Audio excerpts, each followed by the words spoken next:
Hi friends, this is part 2 of the InkSonic R1390 printer and oven how-to video. Hi friends, I'm Brittany, the mom and maker behind Ginger Patch Designs, and today I'm going to show you how to set up the curing oven that goes with the DTF printer. I'm also going to share some troubleshooting things that I ran into when setting up, when installing the bulbs in the oven. Curing a DTF print in the oven, pressing that DTF print to a product, and then finally some safety things about working with DTF materials. If you haven't watched part 1, I'll make sure to link that for you down below. I walk you through complete setup of the InkSonic printer itself. There's a lot of really valuable information in there, including troubleshooting some things that were not in the user manual. But if you did watch that video, I explained how the InkSonic tech support is really Johnny on the spot and really helpful using the WhatsApp. All right, here we go. So from what I can tell, there are very, very clear instructions on the actual printer, but there are not any on the setting up the oven. It came with these handles.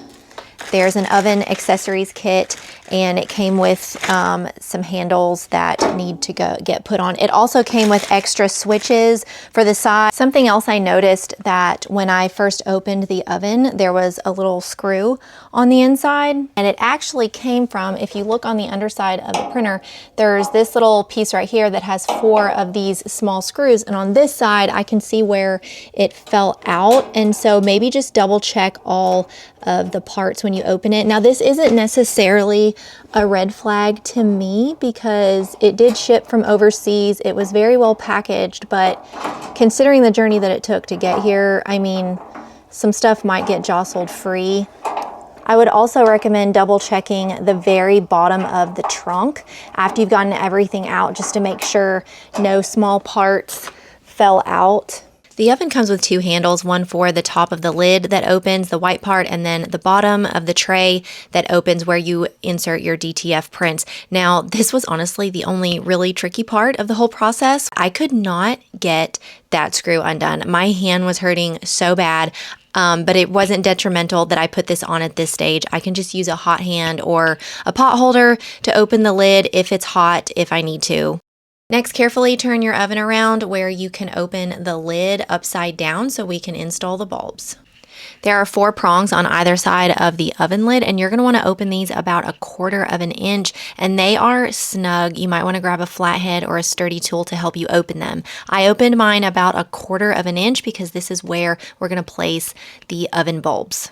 Carefully unwrap your oven bulbs. I only took out one at a time, and be careful of the wires that are attached. There is white casing on the end of each bulb that then attaches to the wires. The white casing is the part that you are going to gently push into the clamps that you opened about 1/4 of an inch. They are snug. You might have to open them a little bit more like I did. This is a delicate process. I encourage you to press on the white casing, not the exposed part of the bulb. We don't know how fragile these are, but they feel pretty fragile, so just be very careful when you're doing this step. Next is the wires. So for the first 2 bulbs closest to you, grab the wires on the left side, and you'll notice that the ends come off, and you're going to twist those ends of the wires together as tightly as you can. We need this to be as narrow as possible, and then you're going to fold that little bit of wire, it's about 1/2 of an inch, in half. And then you're going to feed it through the left side underneath the bulbs, and then underneath coming back towards you. And it's going to be inserted underneath the screw on the right that I'm pointing to here. And you're going to unscrew it just enough to push that wire through. This is a very delicate process. It was not easy. It took a few tries for me to get it to stay in there. Once you screw it back down, you should be able to gently tug on the wire, and it should not come out. If it comes right out, you need to repeat the process again. You're going to repeat the same thing for the back 2 bulbs on the left side. Grab the wires, make sure they're not crossed, and do the same thing for the ends of the wires, and you're going to insert it in the opening that's on the left side of where you were just working. Okay, if you're like me and you need a super slowed down version of this, because a lot of times videos make it look a lot easier than it is, it's not. I had to troubleshoot something over here off camera, and I'm going to show you what I did in case you run into the same problem. So we're going to repeat the same process on this side for these first 2 bulbs. Make sure they're not tangled, and this is a gentle but firm process, and so I line them up and I put my nail right there to make sure they're even, and then pull those off. And then go ahead and twist them together, starting at the bottom. I'm holding it. I bet a man watching this is like totally laughing at me, but you know what? My husband's not here, and so I'm doing the darn thing by myself. Now, before I feed this under here, what I had to do with this second one over here, my directions told me to fold this over. I could not get it to stay in, and the little, I'm probably not saying the right thing, but the little casing thing in there that holds this, that you screw the screw in, kept moving, and I tried to hold it like with another screwdriver while I was doing it to make it go in there, and I couldn't. This one folded over, went in just fine. This other one, I had to leave it like this, and it worked fine. I'm gonna fold this one over and see how it goes, because that's what the directions say. I just put this other thumbnail right here and fold it over. Now, you do want to try to make it as flat as you can. Does not feel good on your fingers whatsoever. And then feed it back here gently.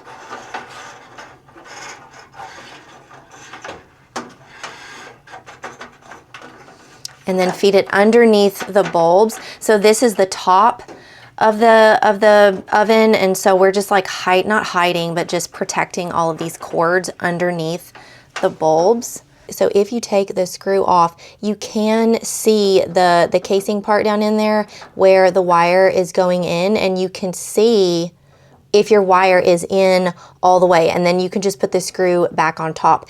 If you do not see the wire cross all the way over that whole part, like it's all the way over, when you go to put your screw in, I've learned that it's not going to stay, because when you gently tug on these, they're not supposed to just fall out. If they fall out, you need to go back in and try it again. And again, if the folded over method doesn't work, just unfold it and put it in straight. The part that the screw screws into likes to move, and so if you do take the screw out, you might have to like gently push the wire against it to make that hole completely available so you can screw it back in.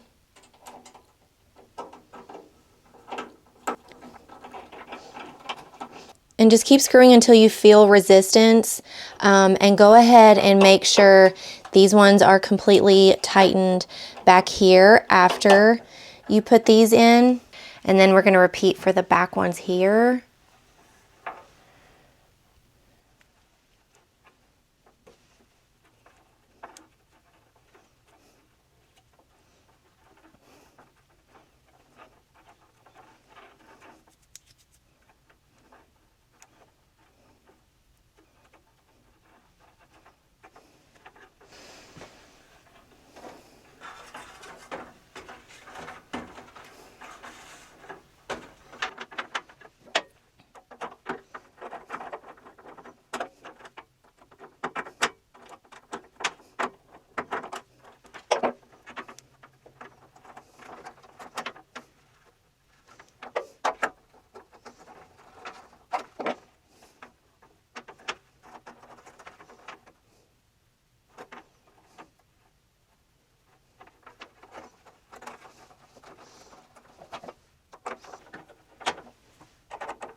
After bulb installation, we are ready to get a transfer printed so we can actually try out the oven. So turn on the main power switch on the back of your printer and then hold the front power switch on the left-hand side of the printer down for 3 seconds. And once it powers up after a few minutes, you need to make sure you run a nozzle check. While the printer is doing its nozzle check, go ahead and turn on the oven. The main on switch is all the way to the right next to the plug, and then you'll see the keypad light up. The time and temperature is very easy to adjust, and it only takes a few minutes to heat up. When the transfer comes out of the printer, remember that that is wet. It's like handling a wet paint on the back of a sheet of paper. So make sure you keep that wrong side up, as I am here on the top of the printer, and cut off the excess film. This was my very first time doing this step with the oven powder, so I wasn't quite sure how to do it. You do want to make sure you're not touching it with your fingers. I used a little tablespoon here for my kitchen that I've dedicated as a DTF tablespoon now, or you can just wear gloves, but try not to touch it. And if you do, make sure you wash your hands and don't touch your face. So I just gave it a few good sifts here and then took from the bottom of the container and kind of sprinkled it again. Once it's coated, give it a little gentle shake. Put it wrong side up in the printer, meaning like the wet painted side that you just put powder on, put that side up in the printer. The oven is hot, so be careful. I was able to grab the print with my bare fingers and close the tray. The printer comes with some blank t-shirts to practice pressing on, and it also comes with this small little heat press if you're doing smaller projects, but this is a full t-shirt, so I'm going to use my HTV Ront heat press to try this out. If you've never worked with DTF, make sure you give the shirt a quick press just to iron out any wrinkles, and it releases any extra moisture in the shirt before you actually begin adhering the DTF to the item. I just followed the recommendations for DTF pressing for my heat press, which is 320 degrees for, I like to do 20 minutes. And then you let it sit and cool slightly and then peel it off. And I'm sorry that I got a little excited. I couldn't believe I actually did it the very first time. And then give it a quick press with the Teflon sheet for another 10 to 15 seconds. And here I'm just doing the fingernail test. So when you scratch your fingernails pretty roughly across the DTF, it should not peel off at all. Showed you, I'm not sure if you could see it very well, but what I was trying to point out is, like, if your printer prints some like black ink splotches on the side, you might need to clean your nozzle again, as a side note, but make sure you cut that off before putting it on your product, or your product will have those ink spots on them. A good rule of thumb is to do a nozzle print check like every time you go to use the machine, every time you turn it on, because the tubes and all the inner workings can get clogged very easily, and you just want to make sure you're not wasting any film. I need to share with you some safety things if you are also new to DTF printing like I am, that I have learned through this journey. And I want to preface this very brief section with, I have two friends who are very experienced with DTF printers, all different types of printers. And so my opinions are based on my conversations with them. When you're working with DTF printers, specifically the ovens, the curing process, air filtration is extremely, extremely important. The curing process in the oven releases fumes from the DTF powder that we put on the back of the print. These are called VOCs, or volatile organic compounds, and they are toxic and need to be removed from the air. Now, I actually reached out to the InkSonic company specifically about this before they ever sent me the printer, because I didn't see any kind of air filtration included in the package. And they said that their oven was designed that it wouldn't need an air ventilation system of any kind. This is my opinion. Even though there was just a mild odor coming from the oven, like it was not stinky to me at all, I could see air, fumes, whatever, coming out the top of the vent. And then when I open the tray, there's fumes coming out. I appreciate the company being very responsive when I ask questions. I personally don't like the idea of risking not having an air purifier. So if I'm going to be using this a lot more frequently, then I will be spending the $300 to get the extra air ventilation hose thingy. Again, legal disclaimer, I'm not an expert. Make sure you do your own research. This is just what I'm choosing to do. Hi friends, real quick here, since filming those safety concerns that you just heard me explain, I have since spoken to the company again and wanted to just pop in here real quick to give you an update. So as far as the fumes coming out of the ventilation oven that I was sent, two things. They stand by the oven that they sent me not needing ventilation, and if there is smoke coming out of the ventilation, the vent on the top of the oven, to adjust time and temperature, perhaps to reduce the time. I was doing the max amount of baking time because I've never done this before, and so they suggested reducing the cook time. Number two, I cannot tell you how much I appreciate. I know they sent this to me for free, but this company, every time you ask them a question, whether it's through email or on their WhatsApp tech support, they answer. They directly answer your questions. They are there. You feel supported. And I felt very encouraged by the fact that they did explain the oven that I have, but then they explained to me that the new 2026 oven model, I guess they've had enough concerns and feedback from the community and makers like me that we should go ahead and make some adjustments anyways, even though the original model allegedly doesn't need ventilation. So they have since added I don't want to get this wrong. The 2026 new oven model comes with a built-in filter, and then they have an updated manual that goes with it as well. Friends, if you have any questions, leave them down below. I'll try to answer them to the best of my ability, or maybe do a follow-up video if it's necessary. If you want to get your hands on an InkSonic R1390 printer and oven combo, I'll leave the link in the description down below for you. If you will just give this video a like and subscribe, it really helps my channel grow. Thank you so much, friends, and I will see you later. Bye.